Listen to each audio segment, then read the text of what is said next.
Assalamualaikum warahmatullahi wabarakatuh. Perkenalkan, nama saya Diva Taufikur Rahman dari kelas 11 MIPA 4 absen 6. Di sini saya akan menjelaskan pelajaran biologi tentang sel.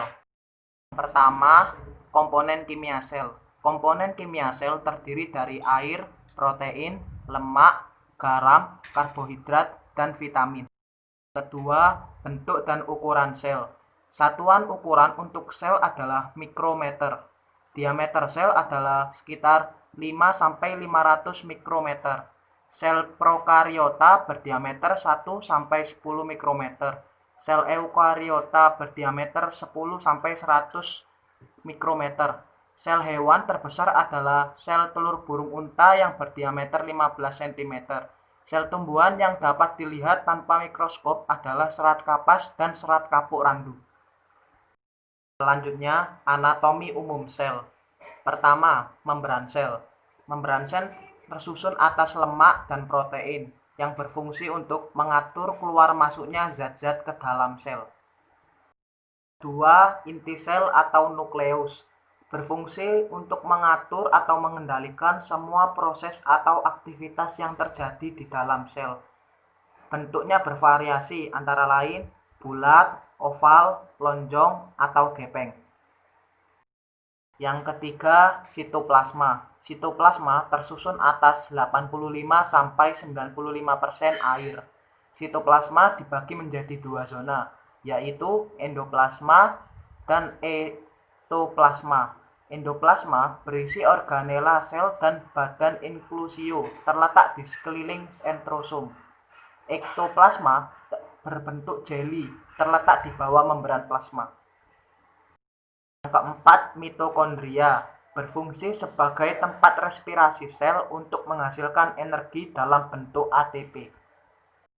Yang kelima, retikulum endoplasma berupa organel sel berbentuk anyaman membran seperti jala.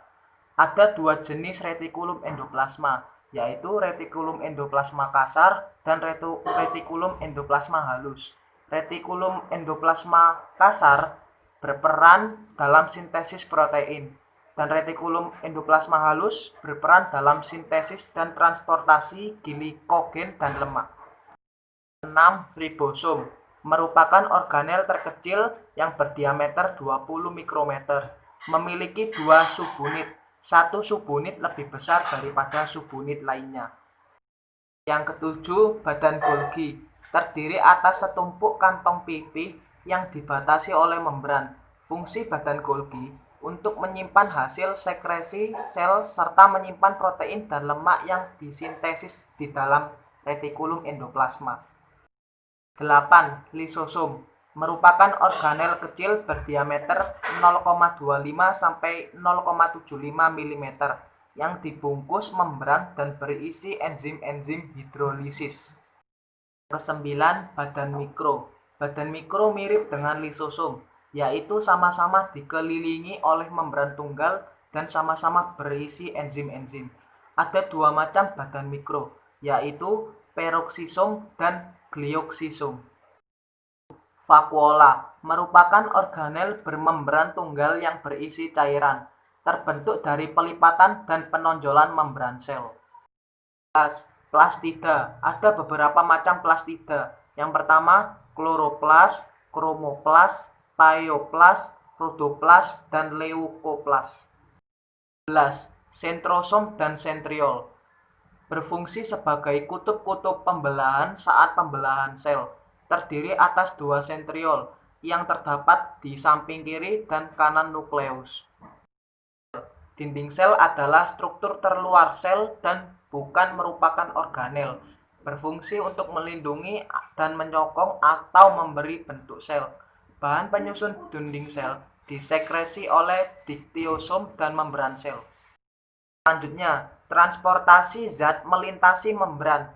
Pertama, difusi merupakan pergerakan atau perpindahan partikel atau molekul suatu zat padat, cair, atau gas dari tempat yang berkonsentrasi tinggi ke tempat yang berkonsentrasi rendah, baik melewati membran maupun tidak.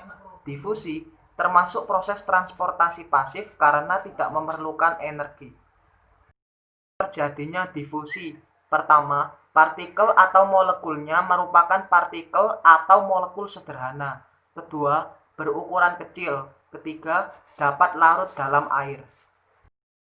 Osmosis merupakan proses perpindahan molekul-molekul zat pelarut dari tempat berkonsentrasi rendah ke tempat berkonsentrasi tinggi melalui membran semi-permeabel.